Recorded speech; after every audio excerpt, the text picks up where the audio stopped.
Hi everyone, we are going to demonstrating VBA for eCafe, and we have three functions. The function 1, we can view and update customer information, and function 2, we generate reports. The function 3 is only available just after the function 2 generating a valid reports.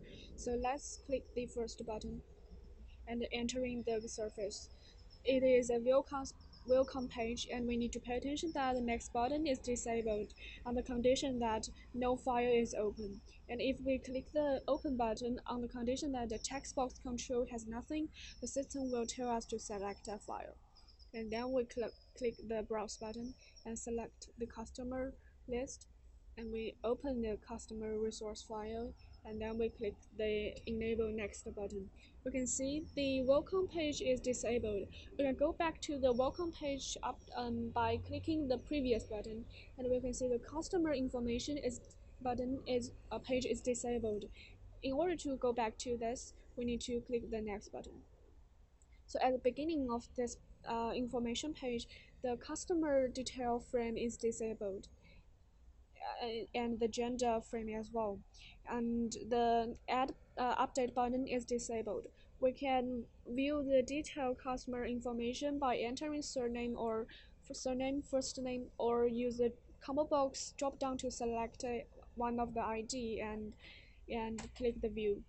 So we click the view button, and we can see the update button is enabled, and the information frame is enabled as well.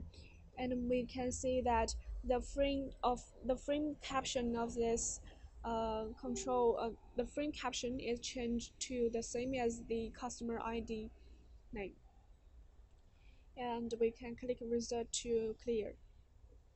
Now both the update button and the add button are disabled. If you want to add something, we can click and entering the customer information, for example, and now the customer detail information is active. I will select one of them. Now the add button is enabled, and we click the add button. To see, we select the source, and we can see the new customer information has been renewed, and we'll go back. So we also need to pay attention that if we want to quit this application, we cannot just click the close button in the right hand side. The system will tell us to close by clicking the close button. So we click the close button and finishing the demonstrating. So in the second function, the user can generate reports based on the source data file on this computer. And see, if I click this button, the user form will shows up, and it first asks you to manually input the address of the folder which contains all the order list files. In our case, this folder is located on the desktop and its name is external file. So and as you can see, this four would be the ones that I want, and this is the address. I copied it and I paste it here. I click the list file button, and as you can see, all these four order lists files are populated in this list box. And say I'm interested in the quarter 2 and quarter 3, I click the confirm button, and down here another frame shows up, and here are all the months information contained in the two quarters. Say I want to have a look at what happens in June, and I select it and I click the arrow button, move it to the right list box. And of course, I can also deselect it by select this one and click this arrow button to move it back. And say I'm interested in the information in September and June, I move it to the right side and I click the next button. And on this page, you are asked to select all the files for the customer information, product information, and shipping information. So these files are also contained in the external file folder, and here I do it for the customer information, and this one is for the product, and this one is for the shipping.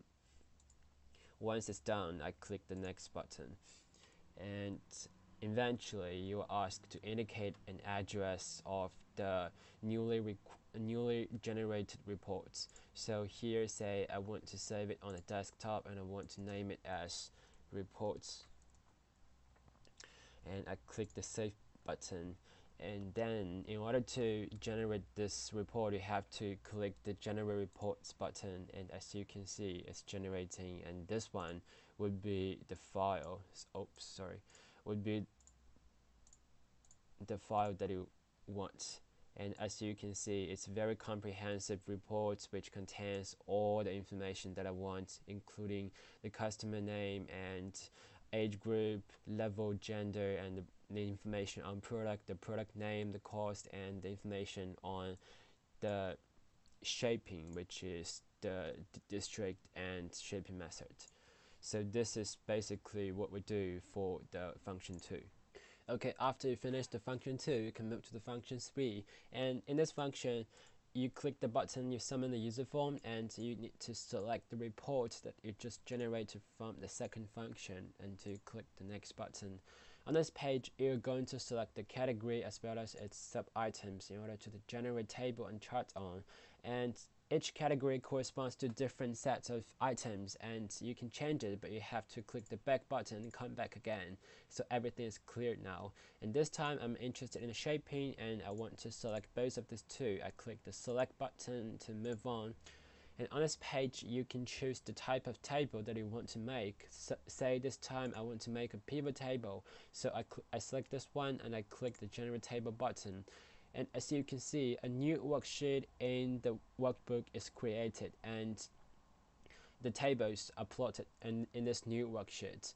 And let's change some settings. Say this time I'm only interested in the age group attribute, and I select it and I click next. So this time a flat table would be nice, and I click the generate table button. I guess, yes, here it is. And like another new worksheet is created, and this flat table is plotted on this newest worksheet. And let's move on to the charts part. There are two types of charts that you can choose: the line charts and bar charts. And say this time I want to make a bar chart, and the part on the right is going to let to select the data range of the chart and also give the axis the title. So say this time I want to make this field values as the x values, and this ones as the y values. And you also need to give it the title, and the title for the x-axis is the age group, which is the column header of that data range, and this one is the count. So let's see what's happened. Okay, so a bar chart is generated just right besides the flat table, and there is only one series on this chart, and let's try to make two this time. Let's select the line chart this time, and I'm not going to change the x values. I'm just going to add the secondary y values to this chart. So this would be the secondary y values, and I also need to give it a title. Oops, sorry. And this one would be the title of the secondary y-axis, and I click the draw chart button again, and the chart is plotted right beside here. It is located at the exact position each time, and it's set by the code. So let's move on to the last part, which is the frequency table. And in order to draw the frequency table, you have to select the variable name and data range. And so basically you only have to navigate through this worksheet and select the numerical variable, and say I want to make frequency table on the profit, and the profit would be the variable name, and the data range would be all the parts down below from here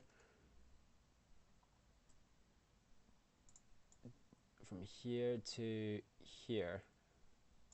And down here I need to manually input some attributes for the frequency table. Let's say the upper bound is 50 and the bins weight is 100, and the number of bins, let's make 9 of them, and I also want to make a histogram. So let's generate. And another new worksheet is generated in the workbook, and on this worksheet there is a frequency table, and there is also a histogram. So this is what you want, and this is basically what we have done for the function 3, and you can click the quick button to shut down the user form. And this is it. This is our Visual Basic application for the eCafe store, and thank you for watching.